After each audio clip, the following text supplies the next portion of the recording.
Војната во селото на Оксана Балан во регионот Чернихов во Украина дојде со пристигнувањето на руските тенкови додека започнаа непријателствата во 2022 година.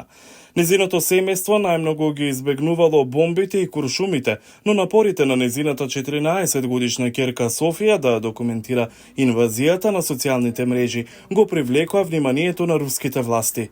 Поради страв за нивната безбедност, Балан донела тешка одлука да избега од Украина со Софија, а незиниот сопруг останал. Свативме дека треба да донесеме таква одлука поради образованието на нашата ќерка. Со само неколку кофери тие пристигнаа во Чикаго на крајот во ноември 2022 година. Најдоа привремено сместување и помош, делумно благодарение на напорите на непрофитната организација Refugee One. Ќе им служиме на околу 5000 украинци од почетокот на оваа војна. Захарий Дмитренко е менаџер за комуникации во Refugee One, организација која обезбедува услуги за бегалците од целиот свет кои бараат нов живот во и околу Чикаго. Ние обезбедуваме парична помош, уписи во училишта за деца, помош со часови по англиски јазик. Имаме волонтери и ментори за да им помогнат на семејствата како Оксана и Софија. Балан вели дека помошта од Refugee One, финансирана и од приватни донатори и од владени програми на САД, била клучна за време на нивното преселување, вклучително и помош за обезбедување нов стан.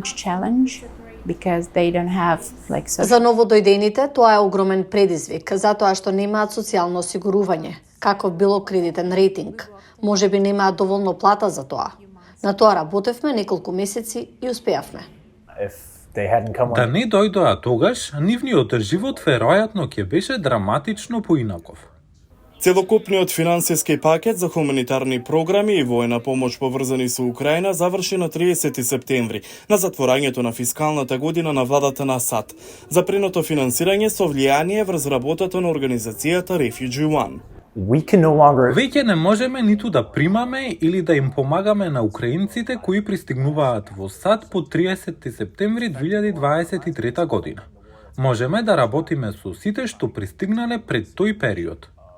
Новото финансирање поврзано со целокупната помош за Украина е главна дебата во Американскиот конгрес. Тоа влијае на војната на првата борбена линија.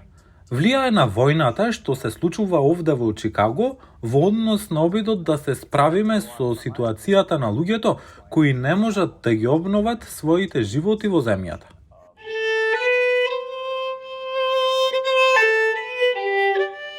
Софија Балан, која сега има 16 години, посетува подготвително средно училиште на коледжот Волтер Пейтон и вежба виола со инструктори во Мериот, школата за музика во Чикаго. Таа е благодарна за можностите што сега ги има, но се грижи за политичката волја во САД да продолжи да ги поддржува бегалците како неа, како и војниците кои се уште се борат во Украина. Гледаме вести за тоа како на Американскиот конгрес му снемало се. И во тој момент се прашувате, што ќе се случи со мојата земја? Земјата е на работ на мрачна годишнина. 2 години од инвазијата на руските сили.